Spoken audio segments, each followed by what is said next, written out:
ஆண்டவரின் விண்ணேற்றம் வான் செல்ல.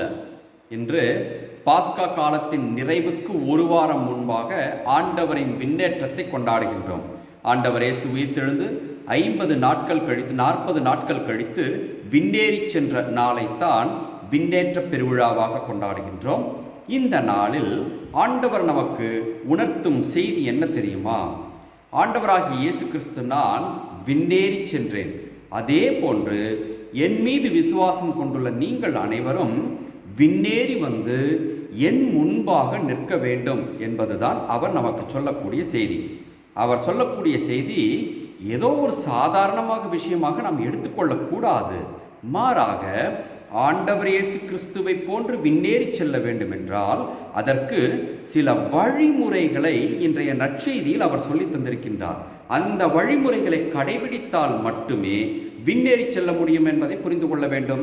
அது என்ன வழிகள்? 4 வழிகளை அவர் கற்றுத்தந்திருக்கின்றார். அந்த வழிகள் எல்லாம் எங்கு இருக்கின்றன என்று பார்த்தால், இன்றைய வாசகத்தின் 15வது வசனத்தை நாம் படித்து பார்த்தால் நமக்கு புரிந்து போய்விடுகின்றது. உலகெங்கும் சென்று படைப்பிற்கெல்லாம் நற்செய்தியை பறைசாற்றுங்கள், நம்பிக்கை கொண்டு திருமுழுக்கு பெறுவோர் மீட்பு பெறுவர்.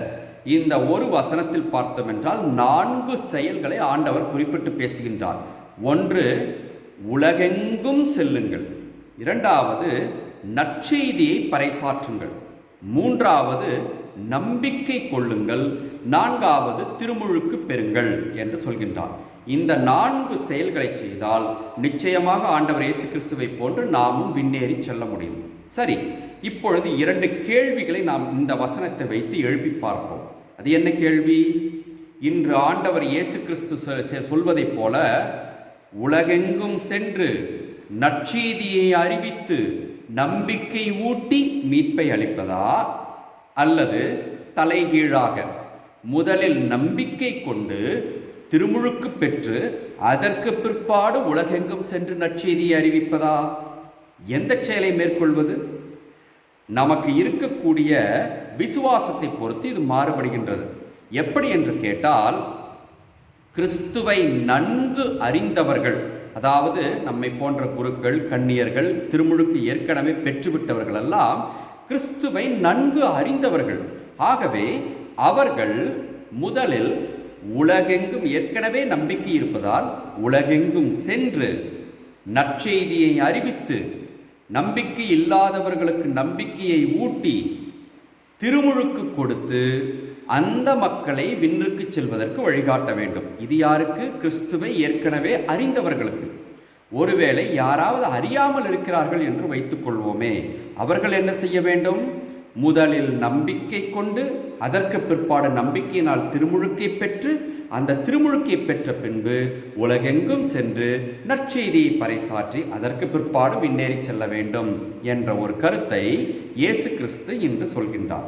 இதை வைத்துக்கொண்டு இந்த 4 வழிகளை சிந்தித்து பார்ப்போமே. முதல் வழி, விண்ணேறி செல்ல வேண்டும் என்று கேட்டால் நற்செய்தியை பறைசாற்ற வேண்டும். இது ஆண்டவர் நமக்கு வைத்த கோரிக்கை என்றெல்லாம் நினைக்கக்கூடாது. அது ஆண்டவர் நமக்கு கொடுத்த கட்டளை. ஆகவே நற்செய்தியை அறிவிக்க வேண்டும் என்பது நமக்கு கொடுக்கப்பட்டிருக்கக்கூடிய கட்டளை. அது நமது கடமை, செய்ய வேண்டிய கடமை என்று சொல்கின்றோம். இதைத்தான் புனித பவுல் கொரிந்தியருக்கு எழுதிய முதல் திருமுகத்தில் 9வது அதிகாரத்தில் 16வது வசனத்தில் சொல்கின்றார்.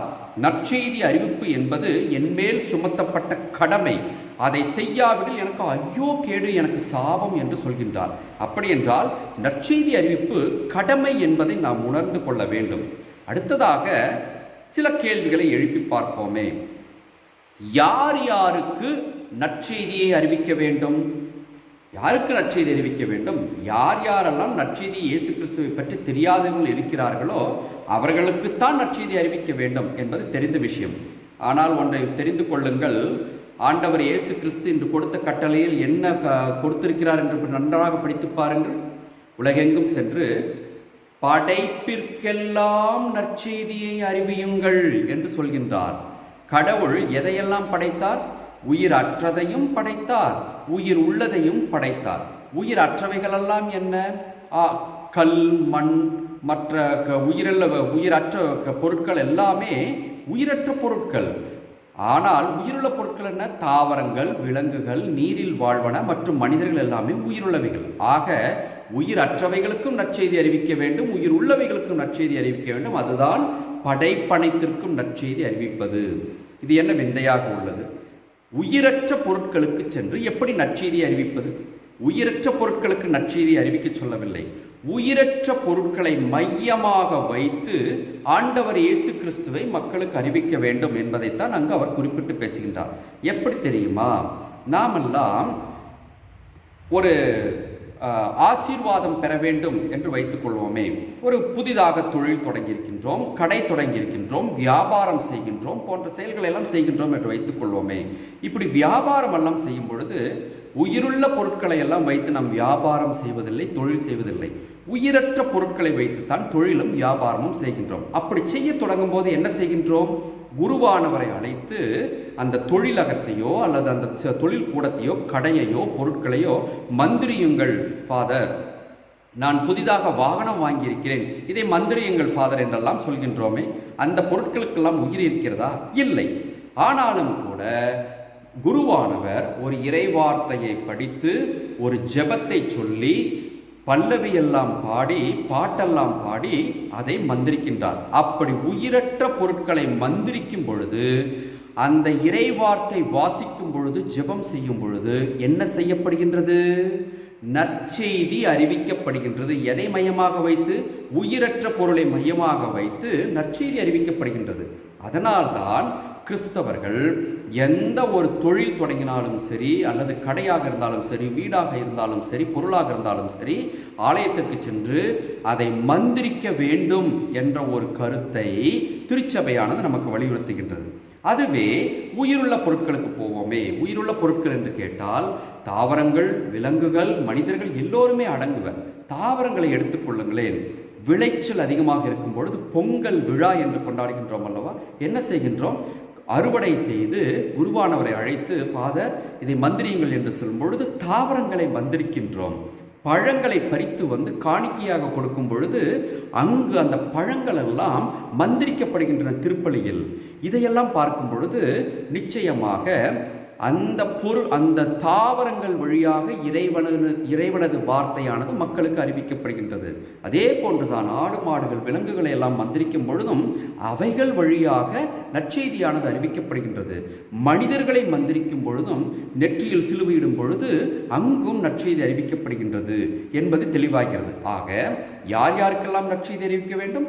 படைப்பனைத்திற்கும் நற்செய்தி அறிவிக்க வேண்டும் என்று இயேசு என்று சொல்கின்றார். அதிலேயே இன்னொரு கேள்வி, யார் நற்செய்தியை அறிவிக்க வேண்டும்? எல்லோருமே நற்செய்தி அறிவிக்க வேண்டும். புனித பவுல் சொல்வதைப் போல திருமுழுக்கு பெற்ற அனைவருக்குமே அது கடமை என்பதை நாம் உணர வேண்டும். குழந்தைகளாகட்டும், இளையோராகட்டும், பெரியவர்களாகட்டும், தம்பதிகளாகட்டும், குருக்கள், கன்னியர்கள் என்று திருச்சபையின் அங்கத்தினர்கள் அனைவருக்குமே நற்செய்தி அறிவிக்க வேண்டிய கடமை உண்டு. குழந்தைகளை பாருங்கள், கோடைகால வகுப்புகள் நடக்கின்றன, VBS என்று சொல்வார்கள் அல்லவா? அதன் வழியாக குழந்தைகள் நற்செய்தியை அறிவிக்கின்றார்கள். இளையோரை பாருங்கள், கேரல்ஸ் என்று பூபாலம் பாடுகிறோம் அல்லவா? அந்த நேரத்தில் இசைக்கருவிகளை தட்டி கொண்டு வீடு வீடாக செல்லும் பொழுது அவர்கள் இசைக்கருவிகளோடு சேர்ந்து நற்செய்தி அறிவிக்கிறார்கள். பெற்றோர்களையும் தம்பதியர்களையும் பாருங்கள், குழந்தைகளுக்கு ஜெபம் சொல்லித் தரும் பொழுது அவர்கள் குழந்தைகளுக்கு நற்செய்தி அறிவிக்கின்றார்கள். குருக்களை பாருங்கள், அவர்கள் பிரசங்கம் வைக்கும் பொழுது நற்செய்தி அறிவிக்கிறார்கள். கன்னியர்களை பாருங்கள், வீடு வீடாக சென்று அன்பிய கூட்டங்கள் நடத்தும் பொழுது நற்செய்தி அறிவிக்கிறார்கள். இப்படி திருச்சபையின் ஒவ்வொரு நிலையில் இருப்பவர்களும் நற்செய்தியை அறிவித்தே ஆக வேண்டும் என்ற ஒரு கருத்தை புரிந்து கொள்ள வேண்டும். இதுதான் விண்ணகம் செல்வதற்கு முதல் வழி. இரண்டாவது வழி என்ன? நற்செய்தியை அறிவிக்கும் இடம். அறிவிக்கும் இடம் துறவரத்தார் எங்கெல்லாம் சென்று அறிவிக்க வேண்டும்? உலகெங்கும் சென்று அறிவிக்க வேண்டும். எங்கெங்கெல்லாம் அவர்களது மூத்தவர்கள், அவர்களுக்கு மேல் இருக்கக்கூடிய அதிகாரிகள் சொல்கின்றார்களோ அந்த இடத்திற்கெல்லாம் சென்று நற்செய்தியை அறிவிக்க கற்றுக்கொள்ள வேண்டும். அதுவே குடும்பத்திற்கு வருவோமே. குடும்பத்தில் இருப்பவர்கள் உலகெங்கும் சென்று நற்செய்தியை அறிவிக்க முடியுமா என்று கேட்டால் அது அவர்களுக்கு சற்று இயலாத காரியம். ஆனால் என்ன செய்யலாம்? வீட்டிலேயே நாம் நற்செய்தியை அறிவிக்கலாம். பெற்றோர்களை பாருங்கள், குழந்தை பிறந்த உடனேயே சிறிது நாட்கள் கழித்து ஜீசஸ் சொல்லு என்று சொல்லும் பொழுது அந்த குழந்தைக்கு நற்செய்தி அறிவிக்கப்படுகிறது. சாமி பாரு, மாதா பாரு, சூசைப்பரை பாரு என்று சொல்லும் பொழுது அந்த குழந்தைக்கு குழந்தையிலிருந்து நற்செய்தியானது அறிவிக்கப்படுகின்றது. பிதாசுதன் சொல்லித் தரும் பொழுது நற்செய்தி அறிவிக்கப்படுகின்றது. இப்படி வீட்டில் இருப்பவர்கள் தங்களுக்குள்ளாகவே நற்செய்தி அறிவித்துக் கொள்கின்றார்கள். வீட்டில் ஜெபமாலை குடும்ப ஜெபம் சொல்லும் பொழுது நற்செய்தியை அறிவிக்கின்றார்கள். அன்பார்ந்தவர்களே, ஆனாலும் கூட கடவுள் கொடுத்த கட்டளை என்ன? உலகெங்கும் சென்று நற்செய்தி அறிவிக்க வேண்டும். உலகெங்கும் சென்று நற்செய்தி அறிவிக்கவிட்டாலும் கூட குடும்பத்தில் இருப்பவர்கள் குடும்பத்தோடு நின்று விடாமல் அன்பிய கூட்டங்களுக்கு செல்லும் பொழுது தங்கள் வீட்டை தாண்டி நற்செய்தியை அறிவிக்கும் பணியை செய்கின்றார்கள்.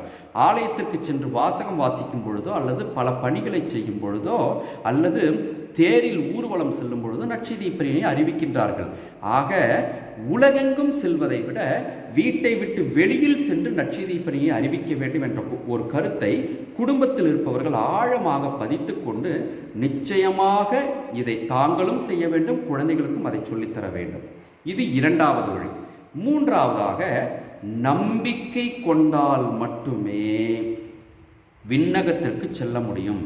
ஒருவர் கடவுள் மீது நம்பிக்கை கொண்டால் மட்டுமே கடவுளை பற்றிய அறிவு அவருக்கு வரும். கடவுள் மீது அவர் மிகுந்த பாசம் கொள்வார். அப்படி பாசம் இருந்தால் மட்டுமே கடவுள் வாழும் இடத்திற்கு நான் செல்ல வேண்டும் என்று விருப்பப்படுவார். அது விண்ணகம். அப்போதுதான் அவரால் விண்ணேறி செல்ல முடியும். ஒரு நம்பிக்கையே இல்லாவிட்டால் அவர் எப்படி விண்ணேறி செல்ல முடியும்? இருக்க முடியாது, விண்ணேறி செல்ல முடியாது. ஆகவே கடவுள் மீது நம்பிக்கை கொள்வதற்கு ஏற்ற காரியங்களை சொல்லித்தந்து பழக்க வேண்டும். அப்படி சொல்லித்தந்து அவர் பழகி கொண்டால் நிச்சயமாக விண்ணேற்றத்திற்கு அவர் வழிவகுப்பார். இது எப்படி இருக்கிறது என்று கேட்டால், ஒரு கட்டடத்திற்கு அஸ்திவாரம் மிக அவசியம். அதே போன்றுதான் விண்ணேறி செல்வதற்கு கடவுள் மீது, இயேசு கிறிஸ்துவின் மீது கொண்ட நம்பிக்கை மிக மிக அவசியம் என்று நாம் புரிந்து கொள்ள வேண்டும். இதற்கு ஒரு நல்ல ஒரு உதாரணம் புனித பவுல். நம்பிக்கை வரும் வரை அவர் இயேசு கிறிஸ்துவை காணவே இல்லை. ஆனால் ஒரு முறை கடவுளை கண்ட உடனேயே நீ துன்புறுத்தும் இயேசுதான் நான் என்று அவர் சொல்லி தந்த உடனேயே இயேசு கிறிஸ்து மீது ஆழமான நம்பிக்கை கொண்டார். இறுதி மூச்சு வரை அவர் அப்படியே வாழ்ந்தார் என்று பார்க்கின்றோம். இறுதியாக கடவுள் சொல்லித்தரக்கூடிய வழி மிக மிக முக்கியமான வழி, திருமுழுக்கு பெற வேண்டும். இங்கு ஒரு கேள்வி, நம்பிக்கை தான் வந்தாயிற்றே, பிறகு எதற்கு திருமுழுக்கு பெற வேண்டும்? அதற்கான காரணத்தை இயேசு கிறிஸ்து யோவான் எழுதிய நற்செய்தி 6வது அதிகாரம் 53, 54 வசனங்களில் சொல்கின்றார். மானிட மகனின் சதையை உண்டு இரத்தத்தை குடித்தால் ஒழிய நீங்கள் வாழ்வடைய மாட்டீர்கள். என் சதையை உண்டு இரத்தத்தை குடிப்பவர் நிலை வாழ்வை கொண்டுள்ளார். அப்படி என்றால் என்ன அர்த்தம்? சதையை உண்டு இரத்தத்தை குடிக்கும் நிகழ்ச்சி எங்கு நடைபெறுகின்றது? திருப்பலியில் நடைபெறுகின்றது. ஒருவர் கிறிஸ்துவின் உடலையும் இரத்தத்தையும் வாங்கி உண்ண வேண்டுமென்றால் அவர் நிச்சயமாக திருமுழுக்கு பெற்றிருந்தால் மட்டுமே கிறிஸ்துவின் உடலையும் இரத்தத்தையும் வாங்கி உண்ண முடியும். அப்படி இல்லை என்று கேட்டால், திருமுழுக்கு பெறவில்லை என்று கேட்டால், அவர் நம்பிக்கை வைத்திருந்தாலும் கூட நிலைவாழ்வுக்கு செல்ல முடியாது என்பதை திட்டவட்டமாக ஆண்டவர் சொல்லிவிட்டார். ஆகவே நம்பிக்கை வைத்திருந்தாலும் கூட திருமுழுக்கு பெற்றால் மட்டுமே நம்மால் இயேசு கிறிஸ்துவை காண முடியும் என்பதை உணர்ந்து கொள்ள வேண்டும். அன்பார்ந்தவர்களே, வெறும் 4 வழிகளை, மிக எளிய வழிகளை கடவுள் நமக்கு சொல்லி தந்து விட்டார். முதலாவது, நற்செய்தியை பறைசாற்ற வேண்டும். இரண்டாவது, நற்செய்தியை உலகெங்கும் சென்று அறிவிக்க வேண்டும். மூன்றாவது, நம்பிக்கை கொள்ள வேண்டும். நான்காவது, திருமுழுக்கு பெற்று இயேசுவின் உடலையும் இரத்தத்தையும் உண்டால் மட்டுமே விண்ணுக்கு செல்ல முடியும். 4ஐயும் கடைபிடிப்போம், விண்ணேறி செல்வோம். இயேசு கிறிஸ்துவின் முன்பாக கம்பீரமாக நிற்போம்.